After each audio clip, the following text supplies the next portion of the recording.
When society pictures sexual assault, the image is often cinematic, an encounter with an armed stranger in a dark place, involving an active physical struggle.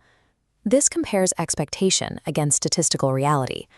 The vast majority of sexual assaults are committed by acquaintances inside private homes.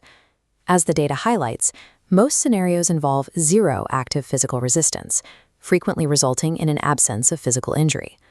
When surveyed, the vast majority of people confidently predict that if they were threatened with sexual violence, they would scream, fight back, or run away. Yet when victims do not act out this imagined defense, courts and clinicians often use that passivity as evidence of active consent or a false complaint.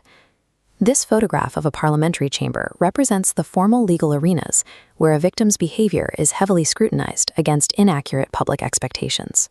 Actual behavior during trauma is governed by predictable biological responses, which override conscious intent. This cross-section highlights the prefrontal cortex. Imagining a response to trauma relies on logic processed here. During an actual traumatic event, extreme threat impairs higher processing. The prefrontal cortex shuts down, and activity drops into the archaic, lower structures. Rational decision-making is taken offline.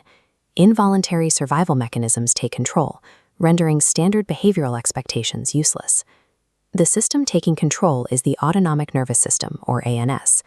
The ANS is a rapid, subconscious routing protocol that instantly calculates an individual's probability of surviving a threat. This decision tree maps how the ANS routes threat data into active defense pathways, fight or flight. In milliseconds, the brain evaluates constraints like the attacker's proximity. If physically impossible, the system returns an unsurvivable block for those pathways.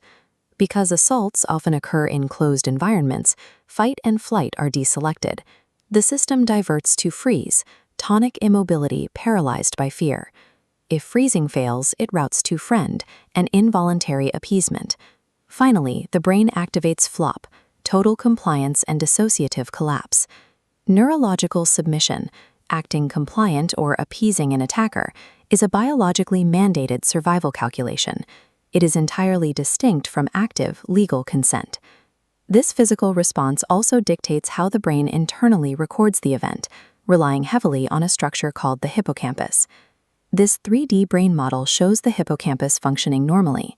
It organizes spatial and temporal information to output a smooth timeline, explicit memory. Extreme fear and high-threat neurochemistry actively suppress this structure. Flooded with chemical markers, the hippocampus dims, and that timeline shatters. Without a functioning hippocampus, the victim's perception of sequence, time, and distance becomes distorted. Because explicit memory fails, trauma is encoded as implicit memory, procedural storage that encodes information purely as isolated, context-free data points. To the victim, recalling implicit memory feels like experiencing raw, fragmented sensory shards, an isolated smell, a specific sound, or a sudden emotion, without a coherent narrative structure. The legal system expects an immediate, sequentially coherent police statement. The neurobiological reality of implicit memory makes providing one physically impossible. This photograph shows an administrative police headquarters. Inside these buildings, investigators often demand a strict, linear narrative in the hours immediately following an assault, a narrative the victim's brain cannot yet access. Early interviews yield more accurate evidence when investigators rely on perception-based questions, asking "what did you smell or hear?" rather than demanding strict chronologies. During REM sleep, neurological synapses slowly establish connections. This process allows higher cortical structures to process isolated sensory nodes back into an explicit narrative. Over a period of days, as the brain safely processes the memory, the victim's narrative will naturally expand and gain detail. This biological recovery process means that a victim's subsequent testimonies will contain information absent from their initial statement. Evolving, delayed, or changing statements are the biological signature of a healing brain. Yet in the courtroom, they are routinely used as proof of deception. The risk of misinterpretation peaks in the high-stakes environments of formal forensic interviews, sexual offense examinations, and courtroom cross-examinations. This line graph plots a victim's autonomic nervous system arousal over time. Forcing a victim to recount their trauma without managing stress recreates the neurobiological state of the assault. With aggressive questioning, arousal spikes, crossing the threshold into a high trauma state. Once arousal hits this critical threshold, the victim loses access to their higher cortical functions all over again. Right there in the interview room, the victim involuntarily reverts to the archaic friend or flop survival strategies. They become highly passive and compliant, answering questions based on what they think the interviewer wants to hear in order to escape the immediate stress. This stress-induced compliance generates artificial inconsistencies and falsehoods in the legal record.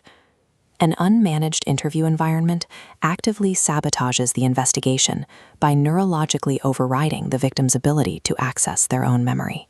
Achieving successful outcomes for victims and cases requires systemic changes among medical, police, and legal professionals. This typographic layout explicitly maps observed courtroom behaviors directly to their underlying neurobiological reality. A lack of physical injury, passive behavior during the assault, and delayed reporting are predictable results of neurological survival protocols.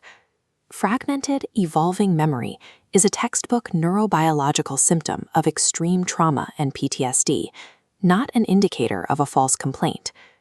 Investigators and clinicians must actively monitor and manage a victim's autonomic nervous system arousal during all interactions to gather accurate evidence. Best practice interviewing requires keeping the victim neurologically anchored in the safety of the here and now while they access memories of the past.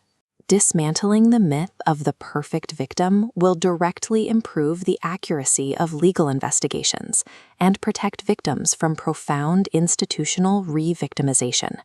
Justice, prosecution, and clinical care must be strictly calibrated to the mechanics of human neurobiology, leaving outdated societal myths behind.